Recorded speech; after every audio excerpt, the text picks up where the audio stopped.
Voilà. Donc, la sœur voudrait comprendre le verset 16 du chapitre 2 de Colossiens. Et je crois que si j'ai bien compris, après la compréhension qu'elle aura, elle posera sa vraie préoccupation. Si j'ai bien compris ce qu'elle a dit. OK. OK. Papa Yannick, je peux relire le verset, s'il te plaît, pour nous. Colossiens chapitre 2, verset 16. Ok, mon frère.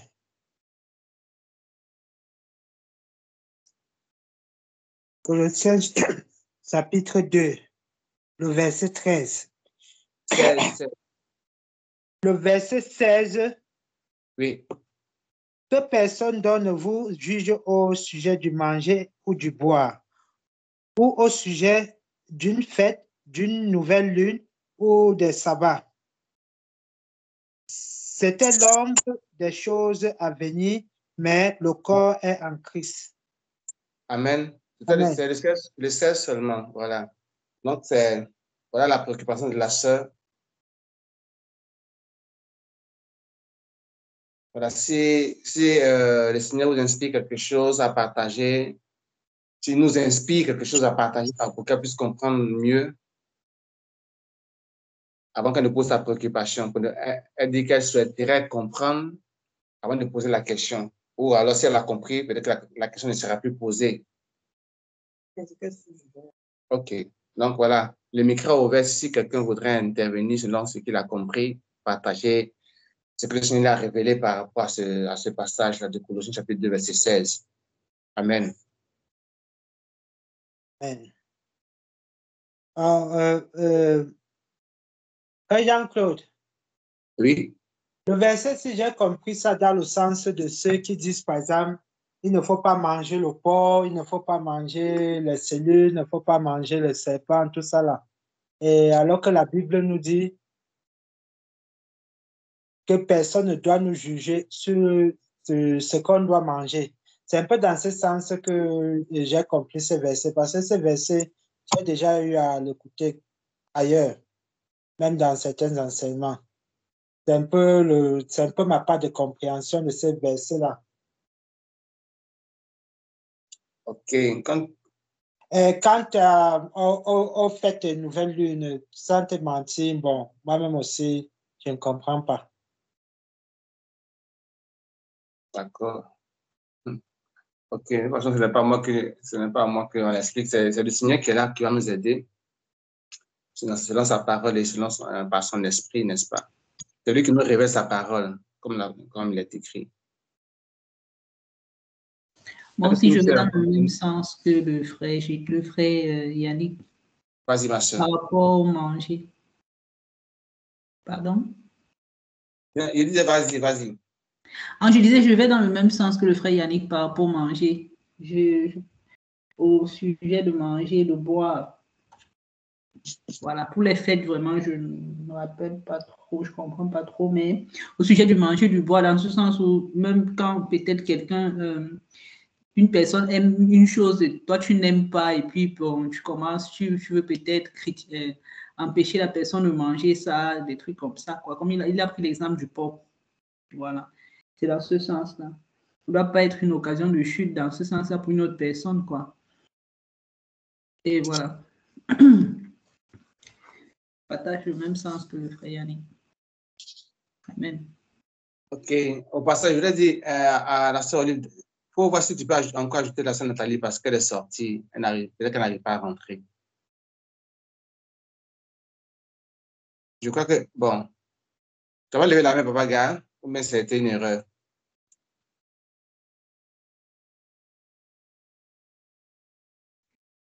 Oui, en effet. J'avais levé, après j'ai baissé. Comment faire cela en classe? Tu lèves la main, après tu dis que bon. D'accord. Moi, monsieur, non, monsieur. Je m'étais trompé. Vas-y, mon frère. OK, bon. En fait, le texte, je ne sais pas si j'ai bien compris la question de la sœur. Elle veut comprendre le sens de Colossiens chapitre 2, verset 16. Si c'est bien ça. Oui. Voilà. Donc, en fait, je vais relire aussi rapidement. Colossiens chapitre 2, verset 16. Dans la version Lit Second, ça dit ceci. Que personne donc ne vous juge au sujet du manger ou du boire, ou au sujet d'une fête, d'une nouvelle lune ou des sabbats. Bon, ça, c'était une partie du texte. C'était une partie de sa déclaration, parce que dans la suite, il dit autre chose. Il continue en disant que c'était l'ombre des choses à venir, mais le corps est en Christ. Donc, les nouvelles lunes, s'il dit que c'était l'ombre des choses à venir et que le corps, dans certaines versions, dit que la réalité est en Christ. Ça veut dire que les nouvelles lunes dont il est en train de parler là, c'est donc quelque chose qui a véritablement existé et qu'on a pratiqué. Donc, en réalité, quand l'apôtre Paul dit que personne ne vous juge au sujet du manger ou du boire, ou au sujet d'une fête, ou d'une nouvelle lune ou des sabbats, ça veut dire que les nouvelles lunes, les sabbats, c'était des fêtes dans lesquelles on mangeait et on buvait. Et il dit que c'était l'ombre des choses à venir, mais que le corps est en Christ. Donc, c'était quelque chose qui préfigurait une réalité qui est cachée dans le corps de Christ. Ça veut dire que si nous partons maintenant dans l'ancienne alliance, nous rentrons dans l'ombre, on doit pouvoir découvrir, si on rentre dans l'Ancien Testament, on va découvrir l'ombre. Si. On va découvrir l'ombre de cette chose-là. Et donc, si nous regardons rapidement, parce que justement, ça, c'est un texte qui a été tordu pour semer les fausses doctrines dans l'Église.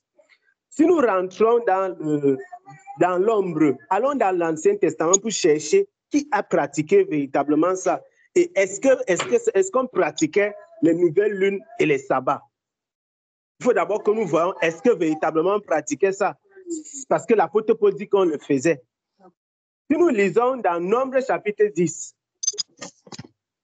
quelqu'un peut lire pour nous Nombre chapitre 10, le verset 10. Nombre chapitre 10, le verset 10.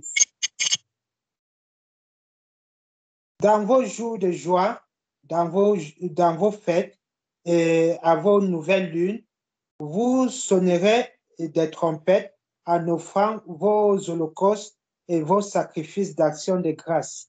Et elles vous mettront en souvenir devant votre Dieu. Je suis l'Éternel, votre Dieu. Amen. Amen.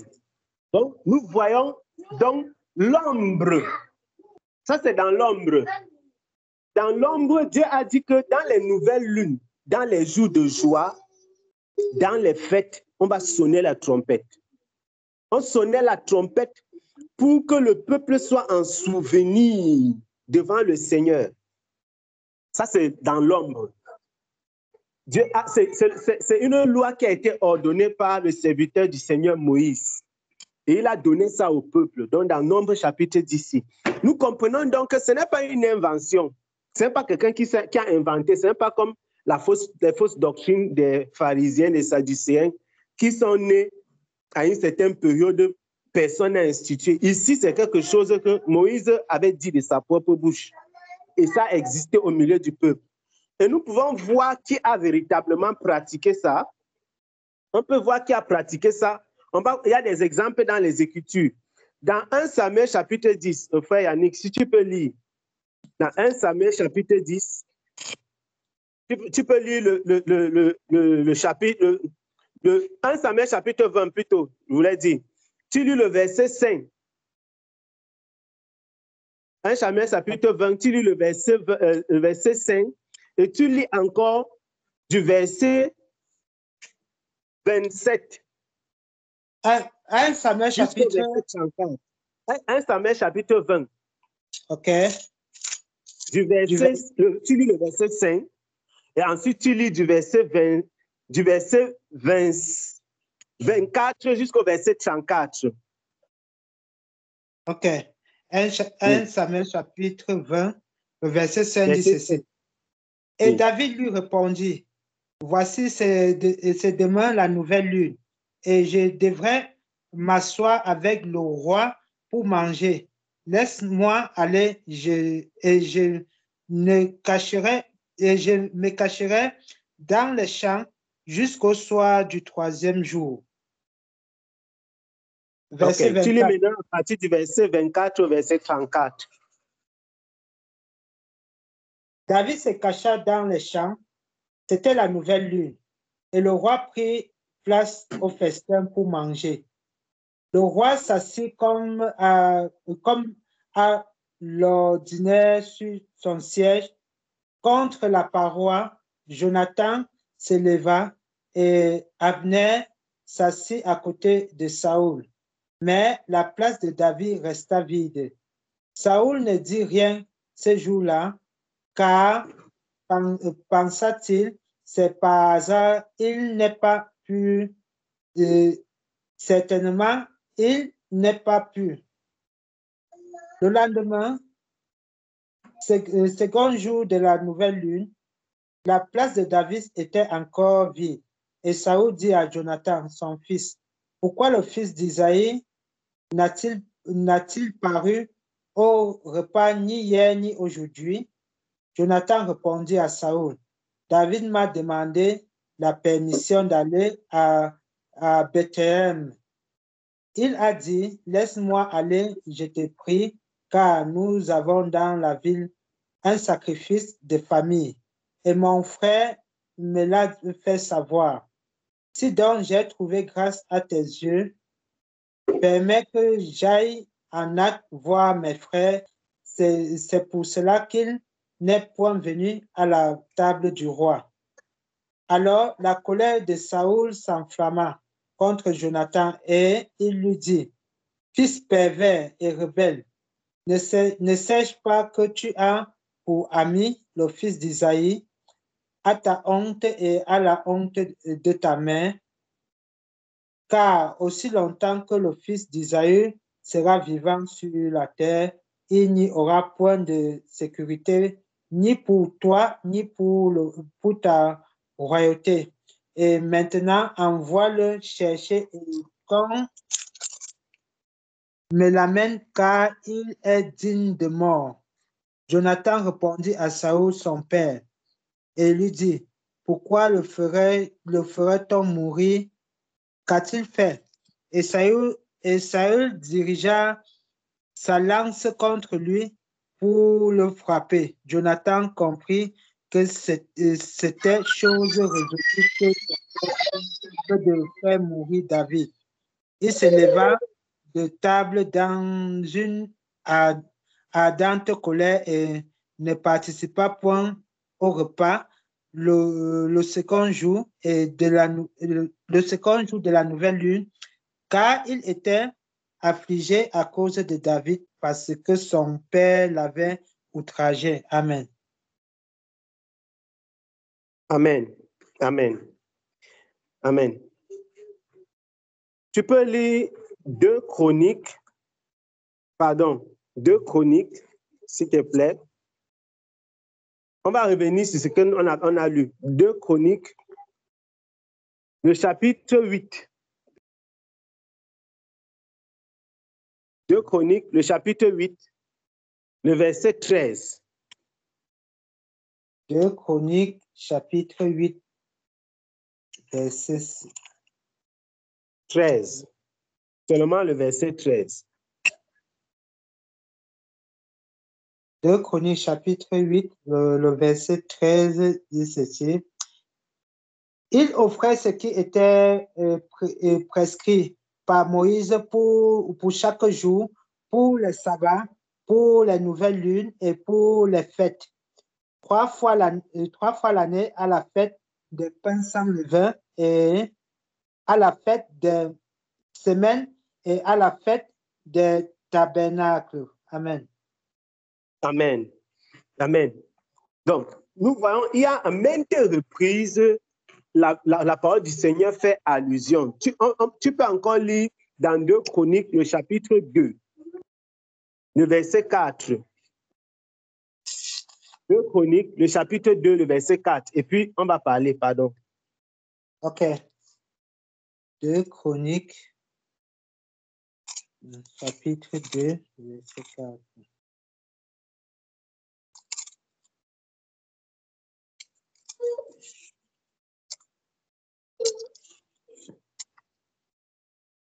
Deux Chroniques, le chapitre 2, le verset 4 dit ceci. Voici, j'élève une maison au nom de l'Éternel, mon Dieu, pour la lui consacrer, pour brûler devant lui le parfum odoriférant,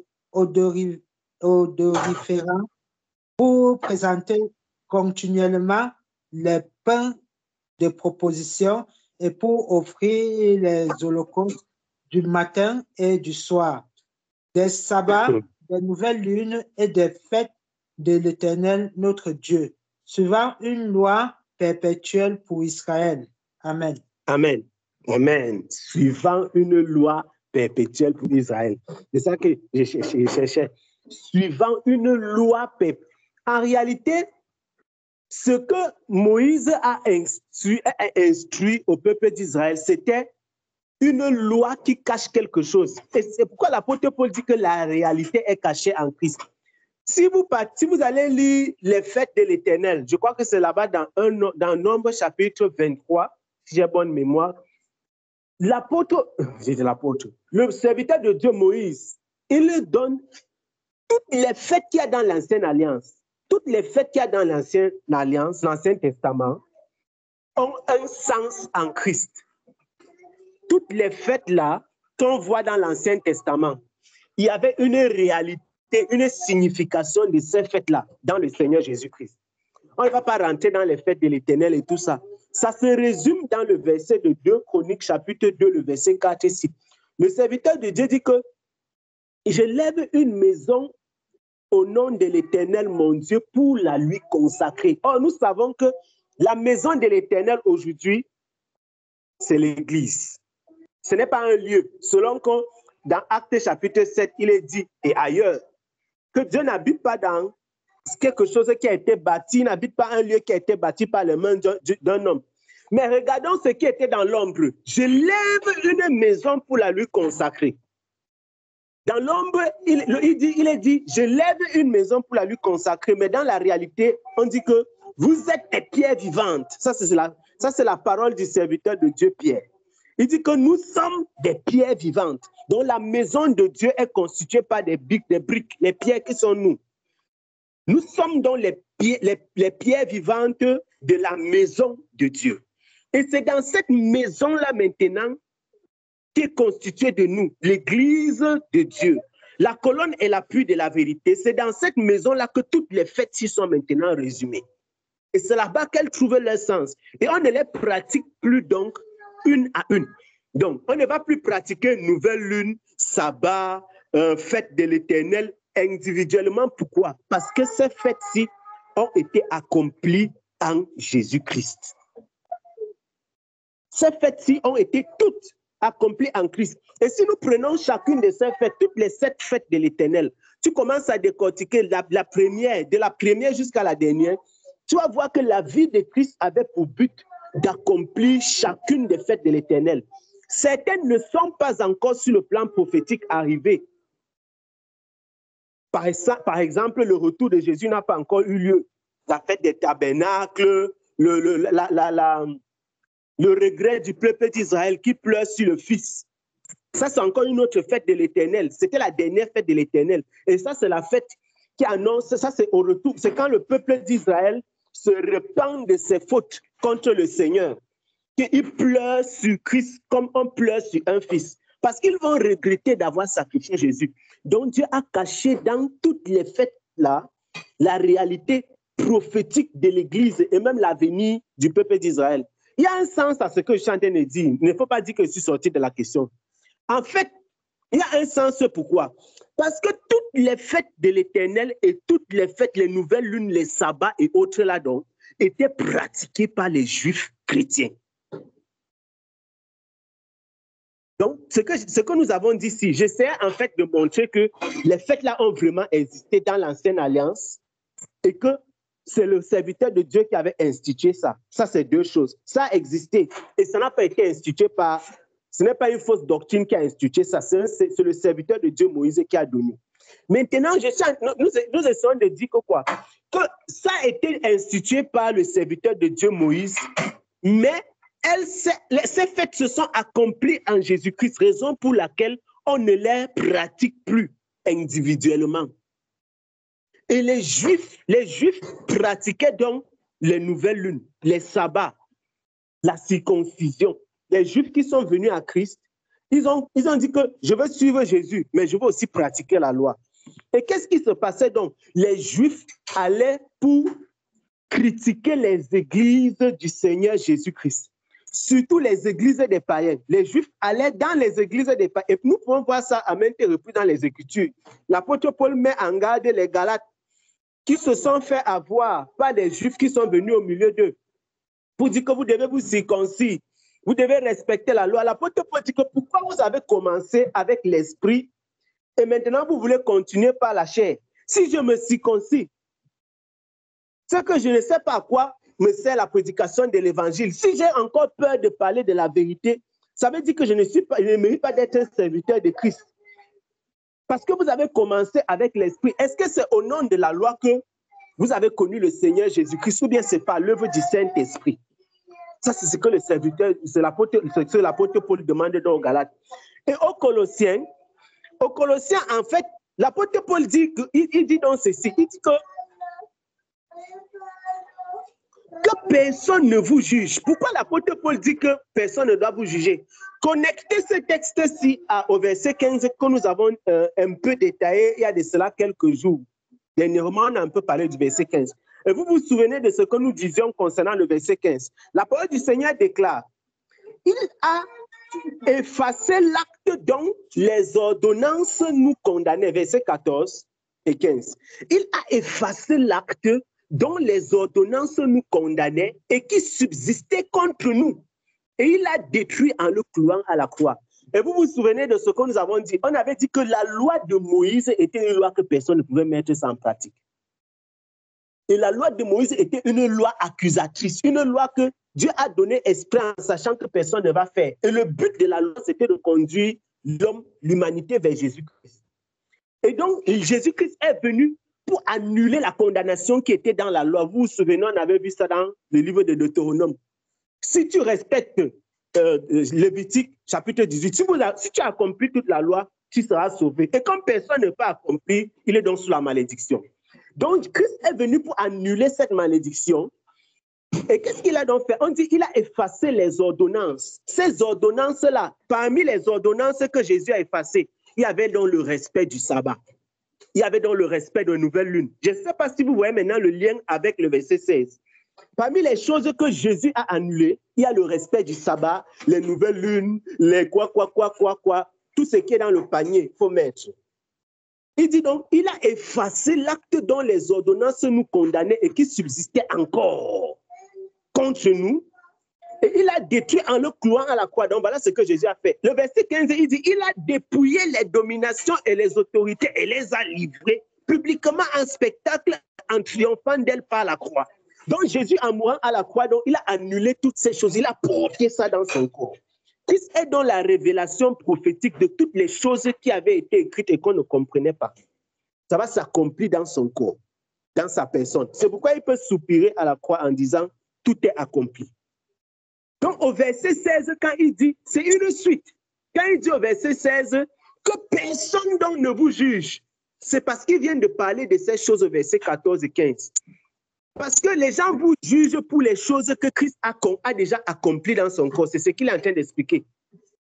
Il a effacé l'acte dont les ordonnances nous condamnaient et qui subsistait contre nous. Il a détruit en le clouant à la croix. Il a dépouillé les dominations et les autorités et les a livrées publiquement en spectacle, en triomphant d'elles par la croix. Que personne donc ne vous juge. Donc les gens vous jugent par rapport à quelque chose que Jésus a déjà condamné. C'est ce que l'apôtre Paul est en train de dire. Que personne donc ne vous juge au sujet du manger ou du boire. Pourquoi? Parce que le manger et le boire, les fêtes, les nouvelles lunes, les sabbats, C'était parmi les choses qui condamnaient le peuple et que le peuple était obligé de pratiquer et qui faisait partie de l'ombre. Or, la réalité est en Christ. Il dit donc que personne ne vous juge par rapport à ça, car c'était l'ombre des choses à venir, mais le corps est en Christ. Maintenant, qu'est-ce que ça veut dire? Ça veut dire que le peuple de Dieu qui connaît le Seigneur par le sang de Christ n'est plus obligé de pratiquer les œuvres de la loi, le sabbat, les nouvelles lunes. Et ça veut dire que quoi? Les Juifs disaient donc aux Colossiens, « Hey, Colossiens, c'est vrai que Jésus vous a sauvés, non? Mais vous devez pratiquer le sabbat. Vous devez pratiquer la nouvelle lune. Vous devez pratiquer machin truc.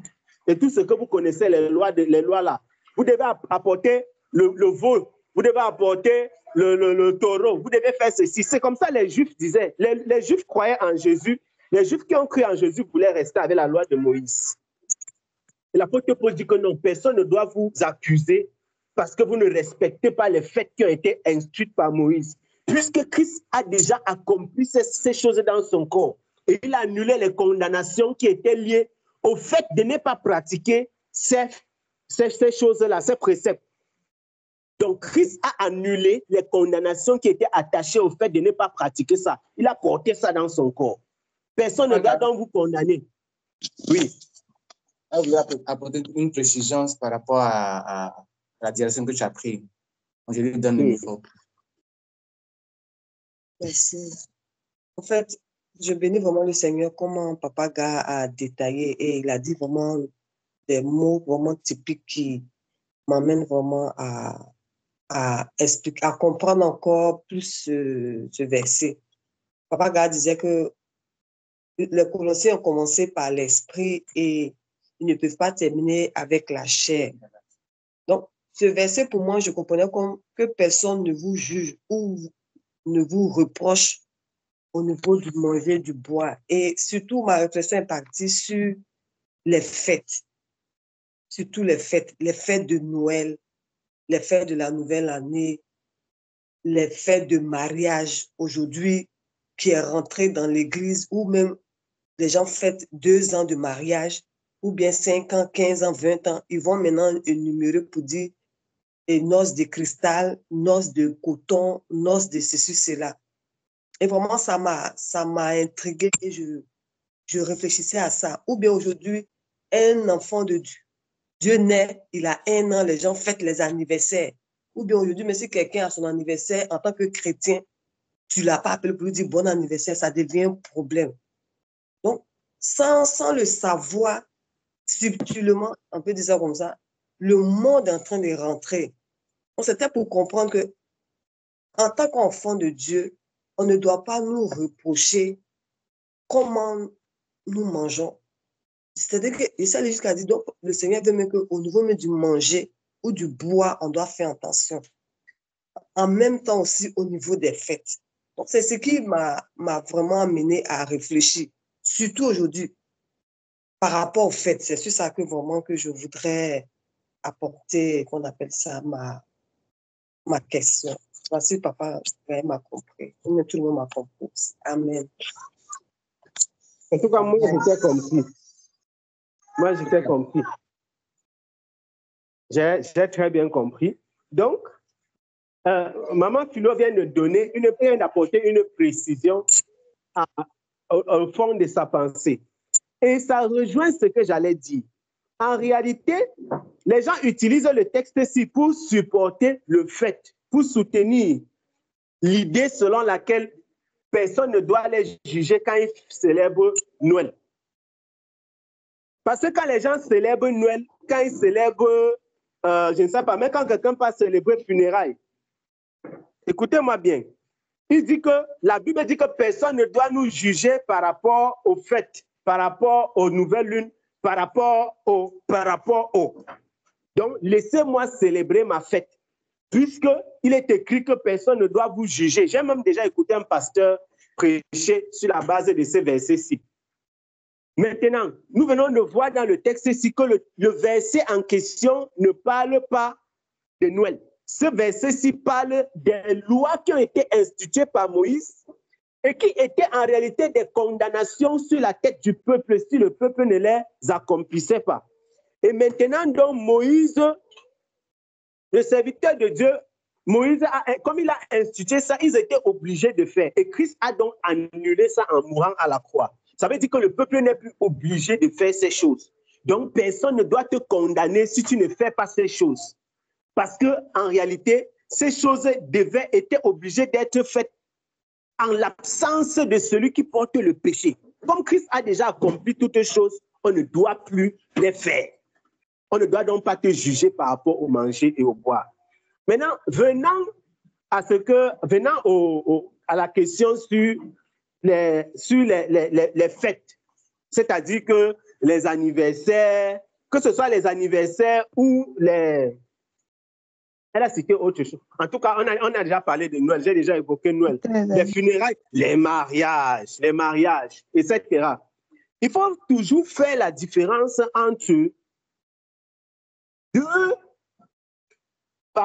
Je veux dire quoi? Il faut toujours évaluer les choses sur deux paramètres. Quand tu veux donner un avis qui est basé sur l'écriture, c'est important de voir les choses sous la vision. Est-ce que cette chose, est-ce que cette fête, est-ce que cette célébration-ci a une portée spirituelle ou bien c'est une chose qui a une portée humaine? Est-ce que c'est quelque chose qui a une vision humaine? Je ne sais pas comment je vais m'expliquer, mais j'espère que je vais me faire comprendre. Je vais prendre des exemples pour qu'on se comprenne. Lorsque, par exemple, quelqu'un célèbre Noël, il célèbre Noël en disant que c'est le jour où Jésus-Christ est né. Mais en réalité, nous savons que personne ne connaît le jour où Christ est né. Et nous savons que Jésus a donné la fête, la seule fête qu'on doit célébrer. C'est-à-dire que la seule fête qu'on doit célébrer dans l'Église, c'est-à-dire que la fête en Christ, c'est la fête de la Pâque. Donc, quand quelqu'un célèbre une fête en disant que la fête, si c'est une fête qui a une portée spirituelle, si la fête là, ce n'est pas la fête de la Pâque, il est donc dans le faux. Je répète encore, qui a une portée spirituelle. Si tu dis que tu es en train de célébrer une fête qui a une portée spirituelle, si la fête là, ce n'est pas la Pâque, tu es dans le faux. Parce que nous avons une seule fête dans l'Église, qui est la fête de la Pâque. C'est la seule qui nous a été donnée. 1 Corinthiens chapitre 10, 1 Corinthiens chapitre 11, etc. 1 Corinthiens chapitre 8. Donc, nous avons cette fête, et punto. Maintenant, si quelqu'un célèbre une fête qui n'a rien à voir avec, qui n'a aucune portée spirituelle, donc qui ne lit pas l'Église, si quelqu'un célèbre une fête qui n'a rien à voir avec l'Église, c'est maintenant à lui de s'arranger à ce que sa fête ne soit pas une occasion de chute. C'est dans ce cadre-là que rentrent les mariages et les anniversaires et tout le reste. Je prends un exemple. Si je reste comme ça et je décide d'inviter toute Italie pour Jésus chez moi, je fais un grand repas et on mange. Ce repas-là, ce n'est pas un problème, ce n'est pas un péché. Ce n'est pas une faute. Si je fais une fête et je vous invite vous tous. Mais si je vous invite et je dis que nous sommes comme ça en train de célébrer la naissance de Jésus, c'est un péché. Je ne sais pas si on se comprend. C'est la portée et l'esprit qui est derrière une célébration qui fait de cette célébration un problème. Je répète encore. Si quelqu'un fait une célébration qui a une vision, une portée spirituelle, si ce n'est pas la Pâque, c'est une faute. Mais si tu fais une célébration qui est personnelle, c'est-à-dire que tu décides que bon, j'ai décidé qu'aujourd'hui, si je vais inviter toute Italie pour Jésus et on va manger chez moi, si tu ne donnes aucun nom à ça, je dis bien sûr, aucune portée spirituelle, tu es libre de faire la fête comme tu veux. Vous pouvez faire la fête matin, midi, soir si vous avez l'argent. Je ne vais pas vous accuser parce que vous avez célébré la fête matin, midi, soir. Mais si vous donnez déjà une portée spirituelle à votre fête que vous faites, alors il y a un problème. Bon, quand elle dit qu'on fait la fête tous les jours, les chrétiens doivent aussi faire la fête tous les jours, c'est clair. C'est une façon de parler. Je veux bien que vous me compreniez. Je ne suis pas en train de dire que vous devez faire la fête tous les jours. C'est une façon de parler. Je suis en train de dire que si tu célèbres une fête chez toi, ne donne pas à ta fête une portée, une vision spirituelle. Par exemple, lorsque nous nous sommes retrouvés en Italie pour Jésus, 2, 3 fois, qu'est-ce qu'on a fait? C'était une fête, non? On a célébré entre nous une fête. Mais cette fête-là, on ne lui a pas donné une vision, une portée spirituelle. C'était des retrouvailles entre des frères. Donc, personne ne peut nous juger, ne peut dire que vous avez commis une faute sur le plan de la doctrine. Mais imaginez-vous que le jour-là, on se retrouvait comme ça, on dit que bon, c'est l'anniversaire de l'apôtre Paul qu'on est en train de célébrer parce qu'il est un grand apôtre. Ou bien c'est l'anniversaire de Jésus. Ou bien c'est l'anniversaire de Marie parce qu'elle est montée au ciel. Comme hier, c'était l'Assomption de certains des catholiques. On dit que bon, comme Marie est montée au ciel, mangeons la nourriture ici. Ça veut dire que là, maintenant, on est dans l'erreur. Donc, il faut toujours voir les célébrations sous deux aspects, sous deux angles. Est-ce que ça a une portée spirituelle ou pas? C'est la même chose avec les funérailles que les gens, quand je dis les funérailles, c'est dans le sens camerounais des funérailles. C'est-à-dire que comme plusieurs années après, on célèbre encore une fête en disant qu'on se souvient qu'elle était morte. Ça a une vision spirituelle, ça a une portée spirituelle. C'est pourquoi les chrétiens ne participent pas à ça. Ça a une portée spirituelle. Maintenant, imaginez-vous, si je reste comme ça et je décide que bon, je veux partir, j'ai envie d'inviter les gens, je ne sais pas, chez Papa Jean-Claude, parce que je veux rendre grâce au Seigneur. C'est un exemple banal. Hein. Je veux rendre grâce au Seigneur, je veux rendre témoignage de ce que notre amitié a produit, notre fraternité, notre amour. Maintenant, dans le cadre de ce que j'ai organisé, je n'ai pas donné à ça une statut spirituelle, c'est-à-dire que ça n'a rien de doctrine. Je ne suis pas en train de vous dire que vous devez le pratiquer. Et je ne suis pas en train de dire que ça a quelque chose à voir avec l'ordre dans l'Église. Dans ce cas, je suis libre d'organiser. Si le Seigneur m'a accordé les moyens de le faire, je peux le faire. Si le Seigneur a accordé les moyens de le faire, je peux le faire. En réalité, ce qui fait problème, mes bien-aimés, c'est que vous devez discerner derrière les fêtes. Est-ce qu'il y a un esprit? On doit discerner, est-ce que derrière une fête, il y a un esprit? Est-ce qu'il y a une vision spirituelle? Est-ce qu'il y a une puissance spirituelle derrière? Parce que, regardez les mariages. Il y a des gens qui se marient dans une chambre avec 5 personnes. D'autres qui se marient et ils ont l'argent pour inviter 500 personnes. Les deux sont les mariages. Celui qui a invité seulement 5 personnes ne peut pas dire que celui qui a invité 500 personnes a commis une faute. Parce que chacun a fait la fête en fonction de ses possessions. Maintenant, si celui qui a invité 500 personnes, c'était pour prouver aux gens qu'il possède, ou est donc devant le Seigneur, il est un orgueilleux. Un orgueilleux. Oui, il est un orgueilleux. C'est pourquoi ces choses-ci, on ne peut pas seulement dire que parce que quelqu'un a organisé une fête, il a commis une faute. Qu'est-ce qui est en réalité derrière? Si tu organises un mariage de 500 places et que tu as l'argent, mon frère, si Dieu t'a donné, fais ta fête, ça te regarde.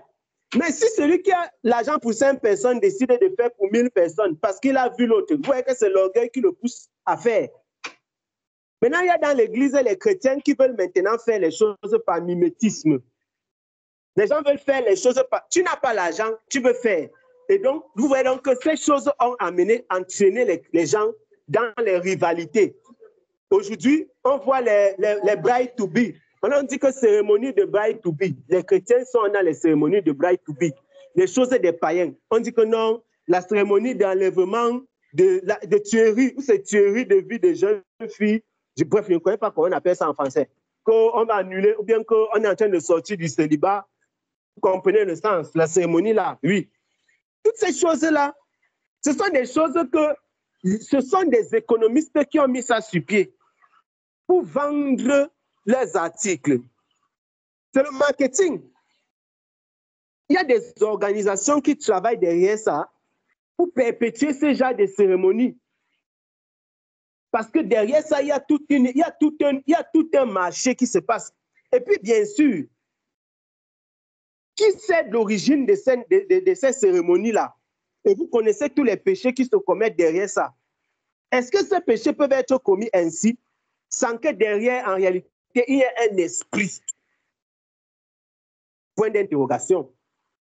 Est-ce que toutes ces choses peuvent être faites? Parce que moi-même, j'ai vu un collègue a voyagé de l'Italie pour partir en Hollande, pour partir faire la fête de cérémonie, la cérémonie de clôture du célibat de son ami, mon frère. Toute cette gabégie, ce désordre, ces exagérations-là, ça n'a pas de sens. Ça n'a pas de sens. Ça n'a pas de sens. Maintenant, je voulais conclure en donnant vraiment mon avis donc, par rapport à ça. Le problème n'est pas que si quelqu'un célèbre son mariage, il a commis l'erreur. Non. Je n'ai pas contre le fait de célébrer les mariages. Encore moins contre le fait que si tu as de l'argent et que tu invites les gens pour rendre grâce à Dieu parce que tu as eu un an de plus. Mon frère, même quand tu célèbres un an de plus, ça aussi un an de moins. Peut-être les gens ne se rendent pas compte. Un an de plus peut aussi dire un an de moins. Donc, les gens qui fêtent un an de plus, ils fêtent en réalité un an de moins. Puisque quand tu as un an de plus, ça veut dire qu'un an de moins vient aussi de quitter sur le temps que, comme David dit, le temps que Dieu avait prévu pour toi sur la terre, le nombre de jours qui était prévu. Maintenant, est-ce que c'est une loi que les gens sont obligés, comme maman Philo disait, moi, je ne me rappelle pas des anniversaires, je suis connu pour ça. Je suis connu. Je ne me rappelle pas des anniversaires, je suis un champion du monde dans ça. Donc, si quelqu'un veut faire les problèmes avec moi parce qu'il ne me suis pas rappelé de son anniversaire, mon frère, beaucoup de courage. Je ne me rappelle pas des anniversaires. J'entends seulement, on dit, je dis que, ah bon? Il y a tout quelqu'un qui met sur le statut avant que je le voie, il pas aussi dit que je ne savais pas. Voilà. Donc, les chrétiens sont devenus charnels avec ces histoires. Maintenant, si tu ne dis pas à quelqu'un joyeux anniversaire, il fait les problèmes. Si tu ne fais pas ceci, il fait les problèmes. Donc, nous devons vraiment rester lucides. On doit rester lucide pour savoir les frontières. Les frontières. Maintenant, dans cette histoire, il y a maintenant des chrétiens qui sont qui ne célèbrent même pas ni l'anniversaire, qui disent même qu'on ne doit pas faire la fête pour le mariage. Ils ont des raisons propres à eux de le dire. Et si quelqu'un ne célèbre pas l'anniversaire ou bien le mariage, personne ne peut l'accuser. Parce qu'en réalité, on ne célèbre pas l'anniversaire ou le mariage pour faire plaisir à Dieu. Non, ce n'est pas une loi ni une doctrine biblique de faire les anniversaires et les mariages. C'est parce qu'on a choisi de le faire. Le mariage, c'est quelque chose de culturel. Il y a les villages où le mariage, c'est que tu vas partir seulement voir les parents d'une fille et tu donnes le bois. Le mariage est déjà fini. Il y a des villages où on t'oblige que s'il n'y a pas la fête, non, tu ne pars pas avec notre fille. Maintenant, si tu pars épouser une fille dans la famille, là, tu vas faire comment? Tu vas dire que moi, le frère Gaël, j'ai décidé que je ne vais pas faire la fête. Tu vas créer le désordre et le scandale. Et c'est aussi pour ça que beaucoup de chrétiens se retrouvent à être à être cause des scandales dans les familles. Parce que tu arrives dans une famille, tu veux appliquer une loi en te basant sur les Écritures. Pourtant, la loi là n'est pas une obligation. Je prends un exemple. La Bible dit que la dot, vous connaissez la dot n'est pas obligatoire.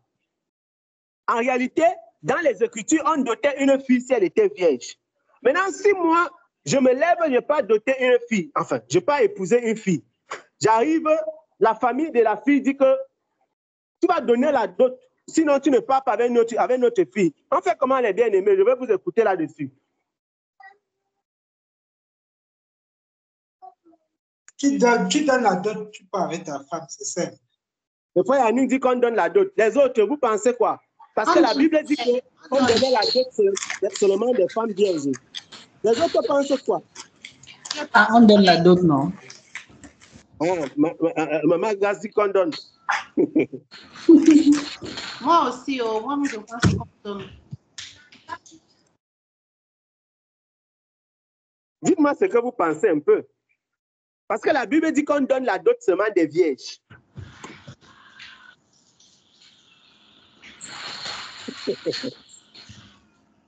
Vous savez pourquoi je prends l'exemple aussi? Oui, oui. Moi, mais je pense qu'il faut donner, en fait. Ok. Maman, il y a le frère et la soeur qui voulaient intervenir. Et après, je vais vous expliquer pourquoi j'ai pris l'exemple là. Oui, c'est un très bel exemple. Je voulais dire que dans ce cas d'espèce-là, pour ne pas entacher le témoignage qu'on a, on se plie aux exigences des parents et on donne la dot. Pas parce qu'ils ont accepté ou bien connaissent, mais c'est pour éviter que le mariage ne soit pas validé. Donc, on se plie à les exigences et Dieu, dans ce cas-là, Dieu sait, comme c'était un peu le cas pour Naaman, où le roi s'appuyait sur lui pour aller adorer son idole, alors qu'il avait donné son cas à l'Éternel. Donc, il y a des entorses comme ça que Dieu permet qu'on puisse faire pour qu'on puisse garder le témoignage de la sainte doctrine, de bons témoignages de la fraternité. Voilà. Il y a des situations que Dieu permet qu'on puisse faire. Amen. Amen. Je connais une histoire, mes bien-aimés. Je reste un jour, après un frère m'écrit seulement. J'ai dit que vous savez, quand tu vois les gens des messages, ça entre comme ça entre sur Messenger. C'est-à-dire que quand je lisais les messages, je sentais que si j'étais en appel audio avec le frère, là, il allait seulement crier. C'est fort ici en Côte d'Ivoire. Il dit que c'est comment le frère? C'est un frère que vous connaissez, le frère Esmel. Il me dit qu'il y a le désordre ici. Le frère Gaël, je ne sais plus quoi faire. Les frères ici, il y a un groupe de frères qui a décidé que comme la dot, c'est seulement la dot des vierges, ils vont prendre les femmes des gens. Je vous donne un exemple de quelqu'un que vous connaissez, le frère Esmel. Certains d'entre vous, en tout cas, connaissent. On discute, on échange. Il me dit que je ne sais plus quoi dire. Les gens sont décidés que, comme la Bible dit qu'on ne donne pas la dot, ils vont prendre les filles là par force. Et ils ont réussi à convaincre les filles et ils sont partis avec les enfants des gens. Mais bien aimé, si quelqu'un fait ça, c'est un scandale. C'est un scandale. C'est un scandale. Et ils sont dans le péché. Si tu fais ça, si tu prends la fille de quelqu'un et qui ne t'a pas donné véritablement l'ordre, il ne t'a pas donné son accord, tu es en scandale au Seigneur et en scandale pour les païens, tu es dans le péché, tu es dans la fornication. Tu es dans la fornication. Ce n'est pas un mariage, ça. C'est la fornication. Mais en réalité, qu'est-ce qui était derrière? C'était une doctrine. Ils se sont appuyés sur une doctrine pour forniquer. Donc, en fait, j'ai dit ça pour dire que vraiment, ces choses sont extrêmement sensibles. Mais en même temps, on doit bien comprendre les Écritures, comme Jésus a dit, et comprendre la puissance de Dieu. Comprendre vraiment l'Écriture, comprendre quel est le sens. Parce que si on commence à analyser le mariage depuis Genèse, le mariage d'Adam et Ève, il n'y avait pas la fête. Le mariage d'Isaac et Rebecca, il y avait juste les cadeaux. Il n'y avait pas la fête. Mais allez voir le mariage de Samson. C'était la fête jusqu'à... Allez voir le mariage de noces de Cana où on a invité Jésus. C'était la fête. Allez maintenant voir le mariage des parents de Jésus lui-même. C'est comme si quelqu'un parlait. OK. Allez voir le mariage des parents de Jésus lui-même.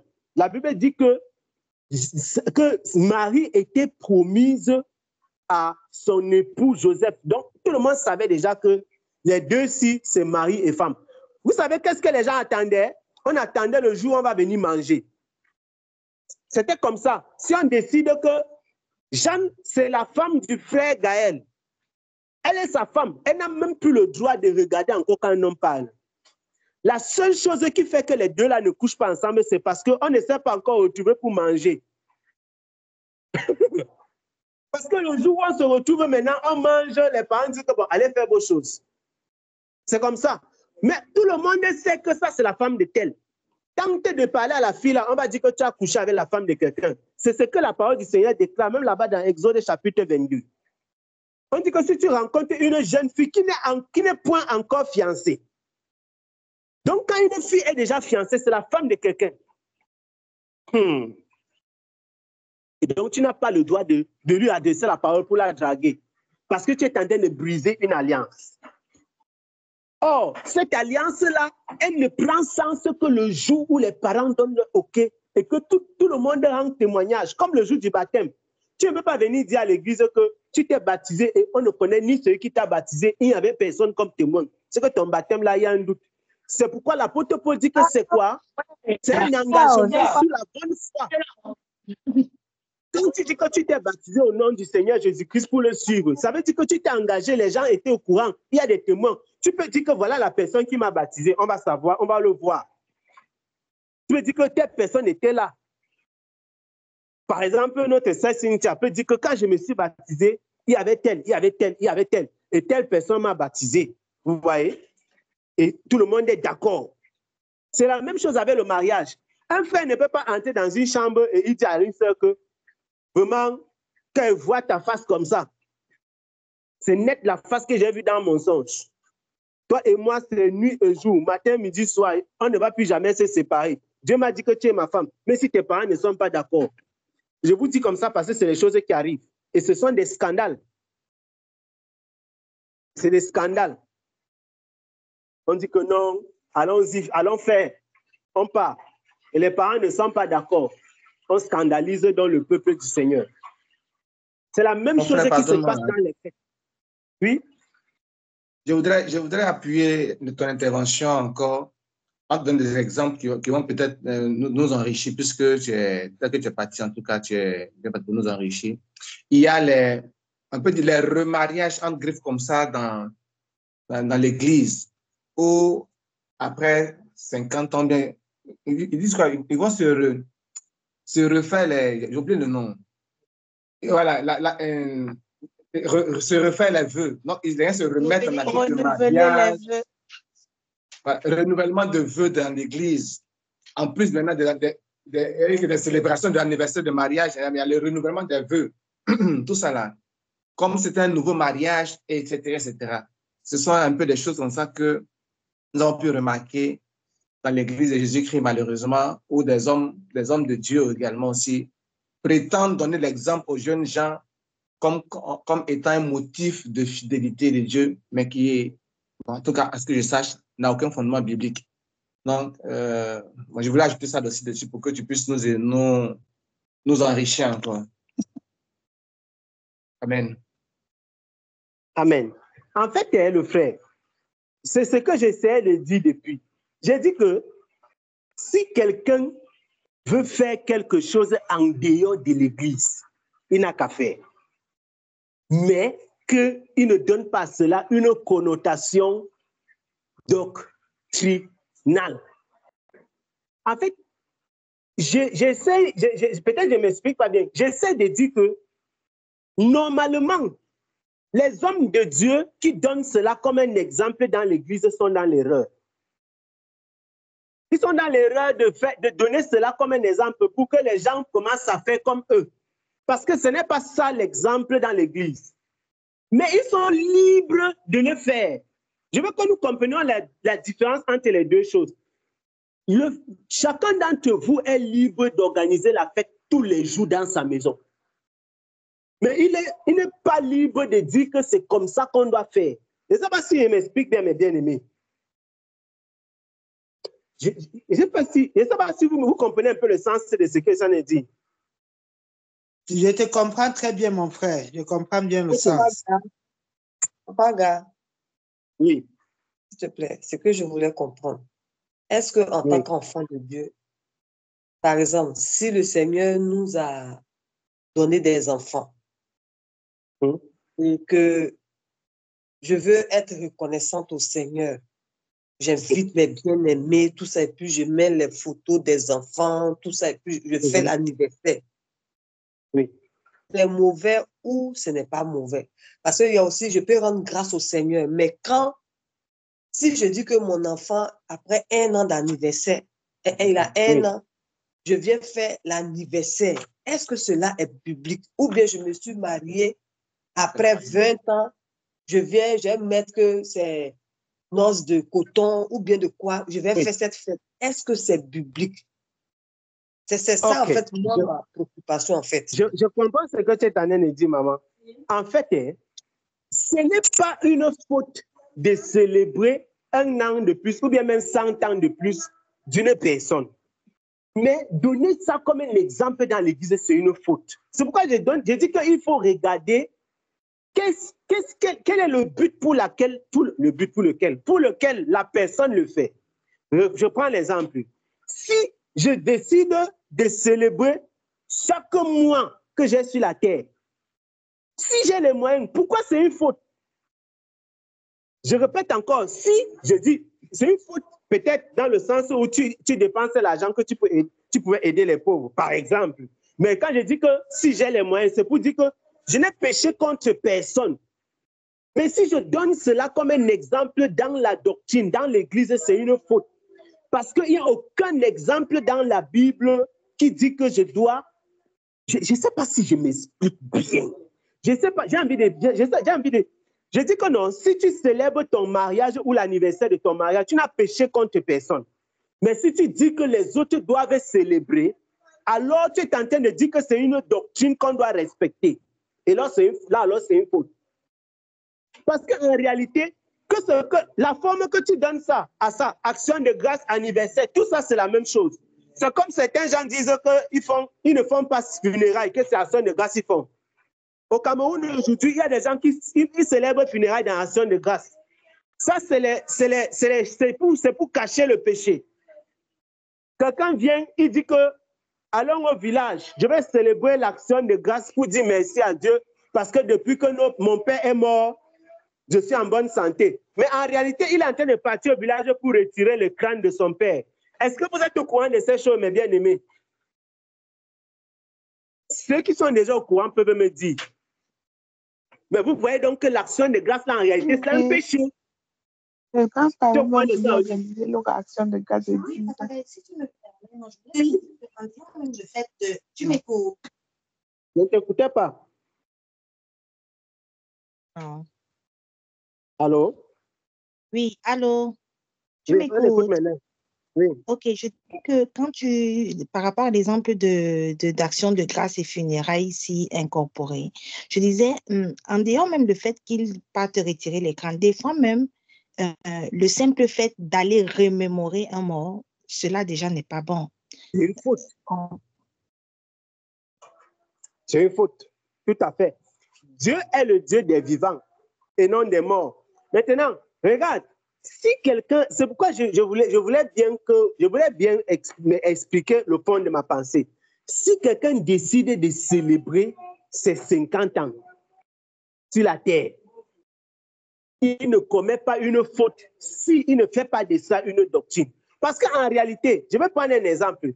Est-ce que c'est écrit quelque part que si Italie pour Jésus vient dans ma maison, je vais organiser une fête pour les recevoir? Mais si vous-même vous venez dans ma maison, tous les frères viennent et il n'y a même pas de l'eau à boire. Je suis sûr que chacun d'entre vous va dire dans son cœur que le frère Gaël, si là, il est que comment comme ça? Mais bien aimé, soyez sincères avec moi. Ouvrez vos micros et dites-moi que si vous venez chez moi, je vous dis que vraiment, je vous aime de l'amour de Jésus. Non, dites-moi, vous n'allez pas dire hush. Mais quand on prépare la nourriture, mais à table là, c'est quoi? C'est la fête. Ou bien vous pensez qu'il faut donner le nom à une fête pour que ça devienne une fête? C'est déjà la fête. Si vous venez dans ma maison et je prépare un repas, j'achète le vin. Dernièrement, papa Jean-Claude et maman sont venus nous accompagner. Par la grâce du Seigneur, on a connu une sœur, la sœur Paul. Elle nous a reçus avec un bon repas. Elle a même ouvert un vin, un alcoolique, bien sûr. Et on a bu. Vous pensez que la fête a une autre forme? La fête, c'est déjà ça. C'est déjà la fête. Il n'y a pas une autre façon de fêter. Maintenant, si en faisant ça, la sœur disait que c'est au nom de mon père qui était mort, moi-même le premier, je vais me lever pour partir. Je ne sais pas si vous comprenez. Organiser la fête, ce n'est pas le problème. C'est pourquoi tu fais la fête et dans quel sens. Là, c'est ça le problème. Si la sœur, en servant le repas là comme ça, elle disait que les frères, je rends grâce à Dieu comme vous êtes là.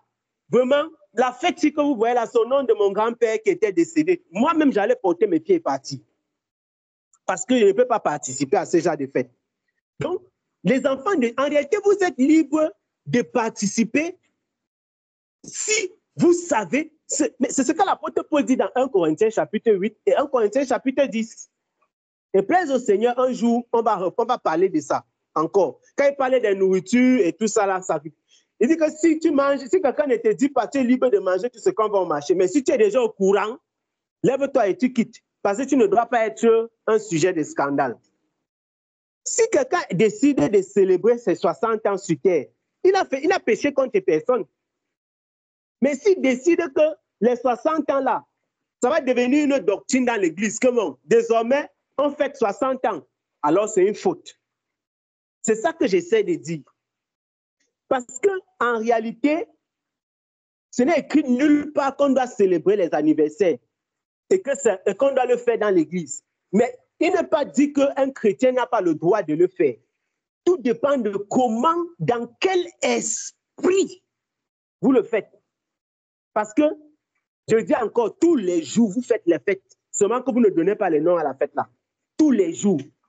Maintenant, pourquoi est-ce que quelqu'un qui a son fils qui a 5 ans ou bien 10 ans, ou bien son mariage qui a 5 ans, et tout ça, s'il organise une fête, il dit que bon, aujourd'hui, je vous invite pour rendre grâce à Dieu parce que mon mariage a atteint 10 ans et ma fille a eu 8 ans. Pourquoi est-ce que la fête là serait démoniaque alors que le jour qu'il vous reçoit et qu'il ne donne aucun nom, ce n'est pas démoniaque? Et je ne sais pas si vous me comprenez, mes bien-aimés. Je ne sais pas si je suis le bon.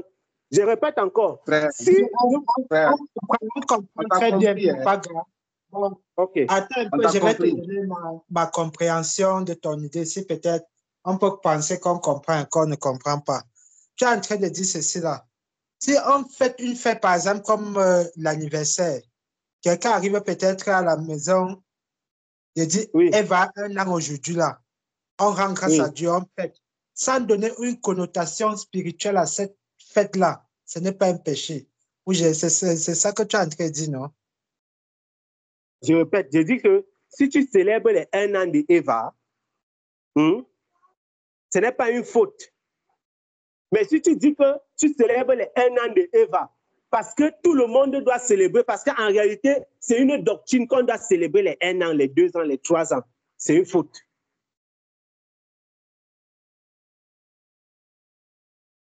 Tu es libre de célébrer ou de ne pas célébrer. Mais si tu célèbres parce que c'est une loi, alors tu es déjà dans la faute. C'est la même chose. Je prends encore un autre exemple banal. La circoncision dont l'apôtre Paul a parlé. Aujourd'hui, si quelqu'un circoncise son fils, il a commis une faute ou pas, mes bien-aimés? Dites-moi un peu. Aucune faute. Quelqu'un a dit aucune faute?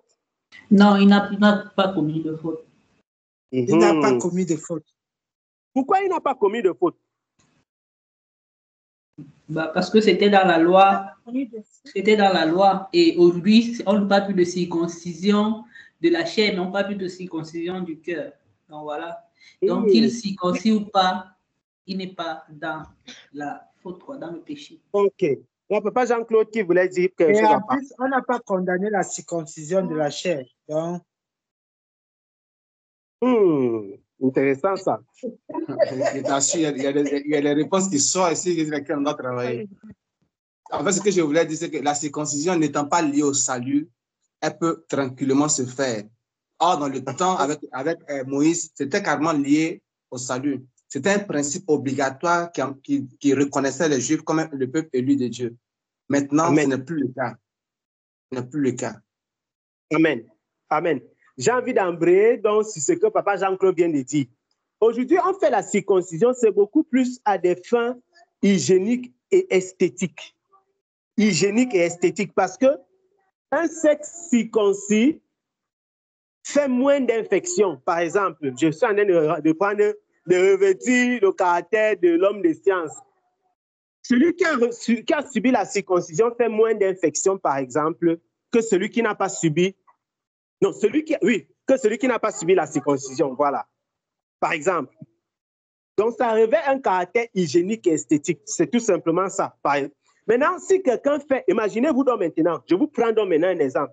Un chrétien qui dit qu'il fait la circoncision parce que Dieu a ordonné à Moïse. Il est dans la faute ou bien il n'est pas dans la faute, mes bien-aimés? Dans la faute. Il est pleinement dans la faute. Voilà. Mais si vous avez donc dit qu'on s'est bien compris maintenant. On s'est bien compris. Vous êtes libre si vous le faites à dessein propre, mais vous êtes dans l'erreur si vous le faites par doctrine. C'est la même chose avec l'anniversaire, c'est la même chose avec la fête de mariage. Si tu le fais par doctrine, tu es dans l'erreur. Si je dis que je fais mon anniversaire parce que telle personne, ou bien parce que c'est comme ça que je suis dans l'erreur. Mais si je ne fais pas personne, je m'en fous. Moi, je ne me rappelais même pas souvent de mon anniversaire, jusqu'à ce que les gens commencent à me rappeler maintenant, chaque temps, on me rappelait maintenant. Il y a des années qui passaient comme ça, c'est un mec qui me réveille, hey, avril est déjà passé. Et personne ne va rien me dire parce que j'ai oublié. Mais si demain je commence à dire que c'est devenu une doctrine, je vais maintenant célébrer, vous voyez qu'il y a un problème. Le problème avec les chrétiens et le problème avec l'Église, c'est que quand les gens commencent à faire quelque chose, ils commencent à donner à ça une importance vitale. C'est en réalité ça le problème. Les gens, quand ils commencent à faire quelque chose, ils commencent à faire ça avec exagération. Ils donnent à ça. Tu vois, chrétien, son anniversaire parce qu'il te toise. Tu parles, il dit que tu as oublié mon anniversaire. Mon frère, ce jour-là, qu'il y a eu quoi? C'est quoi ton problème? Les gens ont les vrais problèmes. Les gens, tu dis qu'on a oublié ton anniversaire. Les gens, quand tu as dit que si tu célèbres, si tu as l'habitude de souhaiter, le jour où tu oublies, ça devient un problème. C'est quoi le problème? Il y a des choses plus importantes.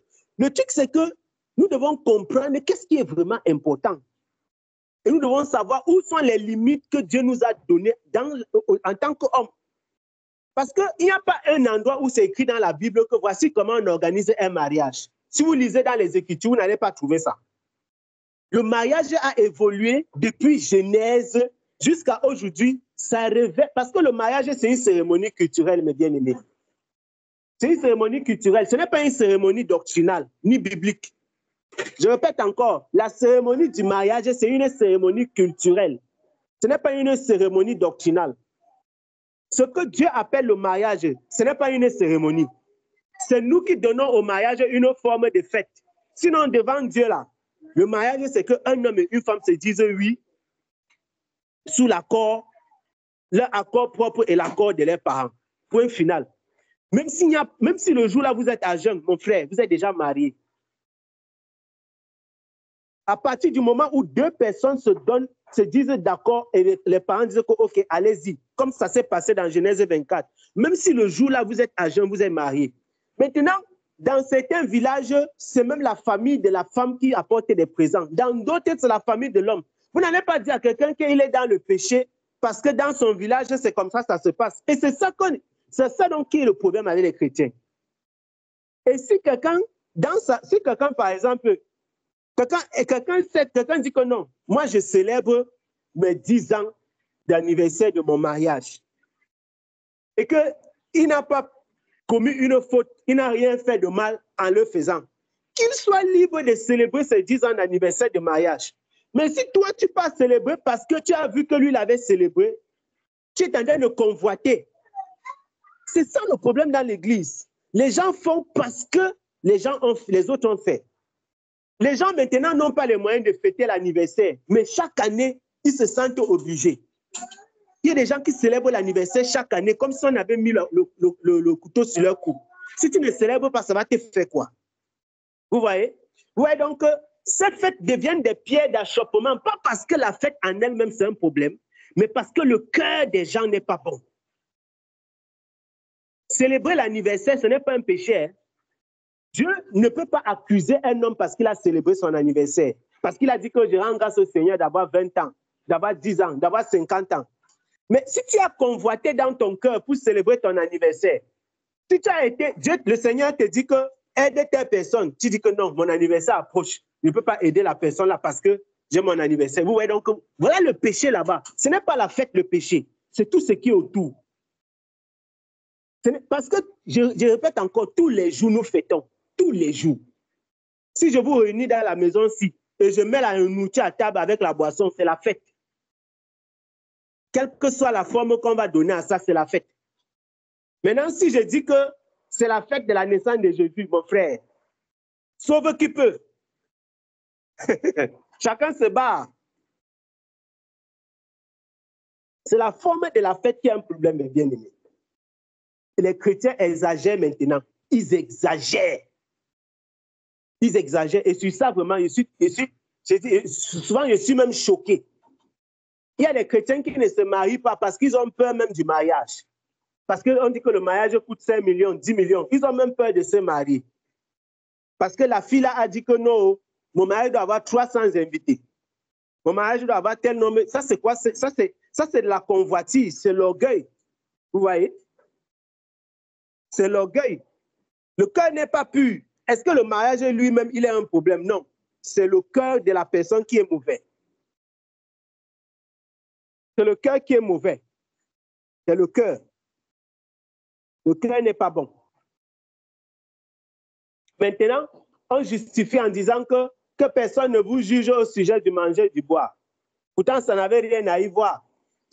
L'apôtre Paul parlait de quoi? De ce que Christ a condamné. De ce que Christ a condamné. Ces fêtes qui ont été obligées de célébrer et qu'on ne doit plus célébrer aujourd'hui. Vous connaissez l'église adventiste du 7e jour. Ils célèbrent encore le sabbat. Ils partent à l'église le 7e jour. Vraiment, c'est fort, hein? Il y a les doctrines dehors. Ce qui me dépasse, c'est que beaucoup d'entre eux prennent le taxi même 30 minutes pour partir à l'église. Ils oublient qu'on avait même donné la distance que quelqu'un ne devait pas parcourir le jour du sabbat. Vous comprenez donc que personne ne peut tester Dieu. Quand Dieu a dit que tu ne peux pas faire, non, il faut seulement laisser tomber. Tu ne vas pas réussir à faire. Dans la loi du sabbat, il y avait des choses que Dieu avait rattachées seulement au 7e jour là que non. Tu montes, tu descends, tu vas pécher. Parce qu'il y avait une distance que tu ne devais pas parcourir. Donc, même tous ceux qui partent à l'église adventiste du 7e jour là, demandez-leur où est-ce qu'ils habitent. Si tu habites déjà à plus de 15 minutes à pied de l'église, mon frère, tu es un pécheur, même si tu pars à l'église le samedi. Tu es un bon pécheur. Et si tu portes une charge qui est un peu lourde, tu es un pécheur parce qu'on ne devait pas porter les charges lourdes. Tu pars à la cuisine, tu prépares le contrat, tu es un pécheur. Ça sert donc à quoi de partir à l'église le samedi en disant qu'on respecte le 7e jour? Vous voyez donc que Dieu a... Merci Père. Il a enfermé tout le monde dans le péché pour démontrer sa grâce. Il a enfermé tout. Si tu veux fuir, tu ne peux pas t'en sortir. Il faut seulement comprendre que c'est la grâce. C'est la grâce. C'est la grâce. C'est la grâce. Et il ne faut pas commettre l'erreur de ceux qui sont noirs ou blancs. Il faut comprendre la volonté de Dieu. C'est ce que Jésus a essayé de faire quand il était sur terre. Parce que ce n'est pas noir et ce n'est pas blanc. Si vous comprenez la doctrine et vous comprenez la volonté de Dieu, vous allez savoir vous rendre, vous laisser pousser par le Saint-Esprit. Et vous n'allez pas être comme des pharisiens. Si nous comprenons que ce n'est pas noir et ce n'est pas blanc, et on comprend la doctrine, on va maintenant nous laisser conduire par le Saint-Esprit. Jésus ne partait pas à toutes les fêtes où on l'invitait, mais Jésus est parti maintes fois à la fête. Jésus entre même chez certaines personnes, il mange jusqu'à les gens sont choqués, on dit que il est parti chez Simon, on a dit que mon frère, si c'est pas chez Simon, fait quoi? Il était conduit par le Saint-Esprit. Et c'est là-bas chez Simon, une femme est venue laver ses pieds. Ah, quelle œuvre merveilleuse! Nous voyons donc que Christ était conduit par le Saint-Esprit. Mais si Jésus avait dit que je ne dois jamais entrer dans la maison d'un pharisien, vous voyez? Quelqu'un dit que non. Si quelqu'un organise, il y a les gens qui ne célèbrent pas les anniversaires.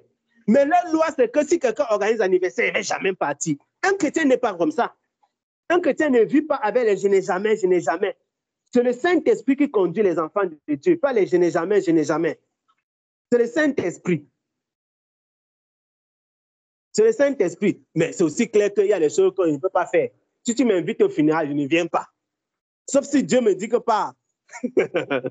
Voilà. Il y a des choses qu'on ne peut pas aussi faire. Quand il dit, voilà, il faut comprendre le sens. C'est parce qu'on dit que si quelque chose c'est un péché, un enfant de Dieu ne fait pas. Mais quand quelque chose n'est pas un péché, ça veut dire que tu dois suivre l'orientation du Saint-Esprit. Parce qu'une chose qui n'est pas un péché, si tu fais de ça un péché, tu es dans la loi. Je répète, quelque chose qui n'est pas un péché, si tu dis que c'est un péché, tu es dans un charnel. C'est ce que les pharisiens faisaient. Si quelqu'un, c'est ce que les pharisiens faisaient. On dit que si tu es un collecteur d'impôts, tu es un pécheur, tu ne mérites pas qu'on te salue. Ça, c'est les charnels, ça. Quand quelque chose n'est pas un péché, ce n'est pas un péché. Ça veut dire que si la chose là arrive, tu dois demander au Saint-Esprit la direction. Tu vas demander au Saint-Esprit la direction. Et je crois que c'est tout. Maintenant, les gens s'assemblent pour célébrer Noël. Une fois, nous avons fait un partage. Je vais finir par là, mes bien-aimés. Et j'ai vraiment choqué certaines personnes. Moi, je ne célèbre pas Noël. Ça fait plusieurs années aujourd'hui. Ça fait bientôt une dizaine d'années que je ne célèbre pas Noël. Et j'ai vraiment choqué certaines personnes en leur disant que moi, je ne célèbre pas Noël dans ma maison.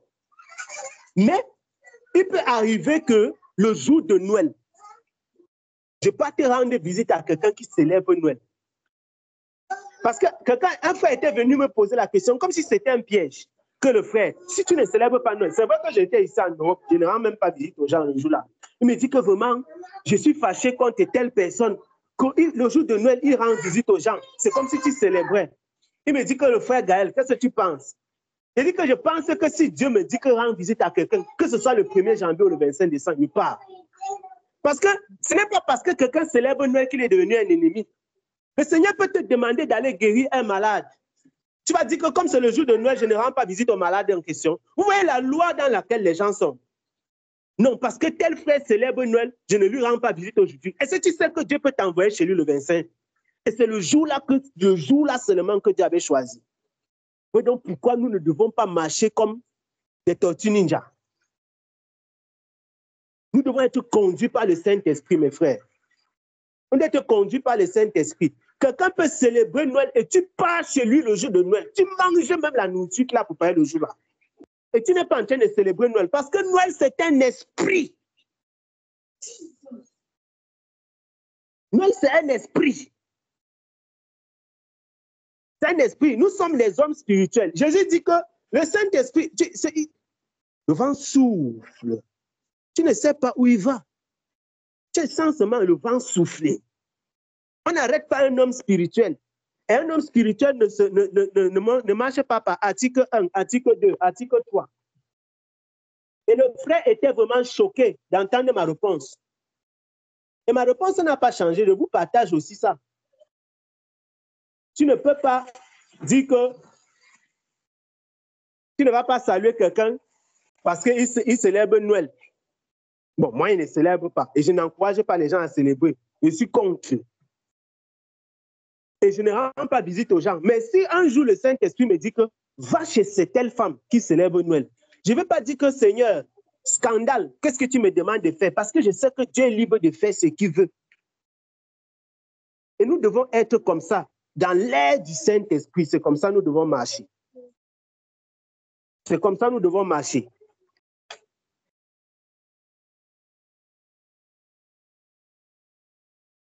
Donc, j'espère vraiment qu'on a répondu à la préoccupation de Maman Fio. Et en tout cas, que le Seigneur nous aide. Parce qu'il y a trop de problèmes de doctrine dans notre génération. C'est ça. Amen. Merci beaucoup, Papa Gall. Merci beaucoup. Seigneur te bénisse abondamment. Merci. Amen. Amen. Amen, amen, amen.